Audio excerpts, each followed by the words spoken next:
BJP സർക്കാർ രാജ്യത്തെ കർഷകരെയും യുവാക്കളെയും തകർക്കാൻ ശ്രമിക്കുകയാണെന്നാണ് രാഹുൽ ഗാന്ധി പറഞ്ഞത്. യുവാക്കൾക്ക് മുകളിൽ അദാനിക്ക് ബിജെപി പ്രാധാന്യം നൽകി.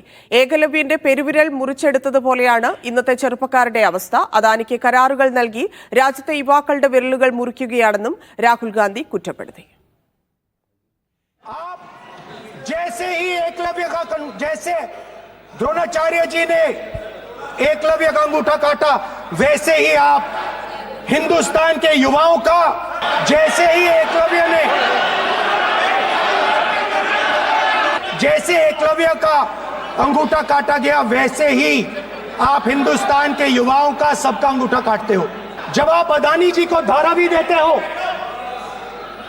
तो आप धारावी के जो एंटरप्रेन्योर्स हैं, जो स्मॉल एंड मीडियम बिजनेसेस हैं, उनका आप अंगूठा काटते हो. जब आप हिंदुस्तान के पोर्ट्स, एयरपोर्ट्स, डिफेंस इंडस्ट्री, ये सब जब आप अदानी को देते हो. ധനസുബോധ് വീണ്ടും ചേരുന്നുണ്ട്. ധനസുബോധ്, എല്ലാ വിഷയങ്ങളും, അതായത് ഹാത്രസ്, ഈ കുറ്റവാളികളെ സംരക്ഷിക്കുന്നത്, ദളിതരുടെ പ്രശ്നങ്ങൾ, അതിനപ്പുറത്തേക്ക് വർഗീയ സംഘർഷങ്ങൾ, രാഷ്ട്രീയ സമത്വം ഇല്ലാതാവുന്നത്, അങ്ങനെയുള്ള നിരവധി വിഷയങ്ങൾ ചെറിയ സമയത്തിനുള്ളിൽ രാഹുൽ ഗാന്ധി പറഞ്ഞുപോയി എന്നുള്ളതാണ്. അദ്ദേഹം വിട്ടുപോയ ഒന്നുമില്ല സമീപകാലത്തെ സംഭവങ്ങളുമായി ബന്ധപ്പെട്ടല്ലേ?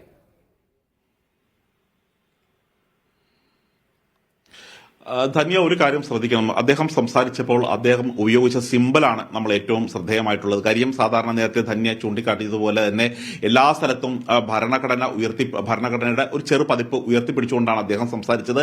പക്ഷേ ഇന്ന് മനുസ്മൃതി കൂടി ഉയർത്തിപ്പിടിക്കുകയായിരുന്നു ചെയ്തത്. കാര്യം ഭരണഘടന വേഴ്സസ് മനുസ്മൃതി എന്ന രീതിയിലേക്ക് കാര്യങ്ങൾ എത്തിച്ചേരുകയും അതുവഴി എങ്ങനെയാണ് ജാതി സെൻസസ് അനിവാര്യമായത് എന്നുള്ളൊരു കാര്യം അദ്ദേഹം പറയുകയാണ് ചെയ്തത്.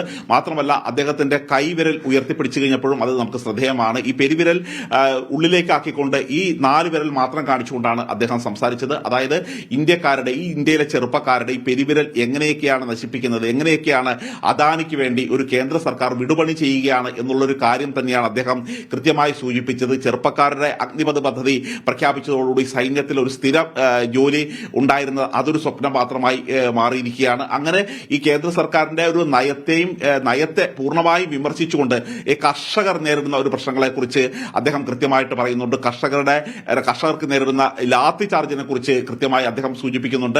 സാധാരണ മണിപ്പൂർ ഉൾപ്പെടെയുള്ള വിഷയങ്ങൾ നേരത്തെ പ്രിയങ്ക ഗാന്ധി വിശദമായി സംസാരിച്ചുകൊണ്ടായിരിക്കാം മണിപ്പൂർ തുടങ്ങിയ ഈ വിഷയങ്ങൾക്ക് പകരം അതെങ്ങനെയാണ് ഈ വിഷയങ്ങൾ ഉത്ഭവിക്കുന്നത് എന്ന് ചൂണ്ടിക്കാട്ടി ഒരു പ്രത്യയശാസ്ത്രമായ ഒരു കെട്ടുപാട് ഉണ്ടാക്കിക്കൊണ്ടുള്ള ഒരു പ്രസംഗമായിരുന്നു. കാര്യം അദ്ദേഹത്തിന് ഒരു തെളിഞ്ഞ കാഴ്ചപ്പാട് കൃത്യമായി ഒരു വ്യക്തമാക്കുന്ന ഒരു പ്രസംഗം തന്നെയായിരുന്നു. അതുകൊണ്ട് അദ്ദേഹം ഇടപെട്ട വിഷയങ്ങളുടെ ഒരു ധാരാളിത്തം, അതിനേക്കാൾ ഉപരി എല്ലാ പ്രശ്നങ്ങൾക്കും കാരണം ഇന്ത്യൻ ഭരണഘടന അട്ടിമറിക്കുന്നു എന്നുള്ളത് തന്നെയാണ്. കാര്യം സംഘപരിവാറിന്റെ യഥാർത്ഥ ലക്ഷ്യം ഇന്ത്യൻ ഭരണഘടനയല്ല, അവർക്ക് മനുസ്മൃതിയാണ് നടപ്പാക്കേണ്ടത് എന്നുള്ളൊരു കാര്യം സൂചിപ്പിക്കുകയായിരുന്നു. അതുവഴി ഒരു ജാതി സെൻസസ് ഇവിടെ നടപ്പാക്കേണ്ട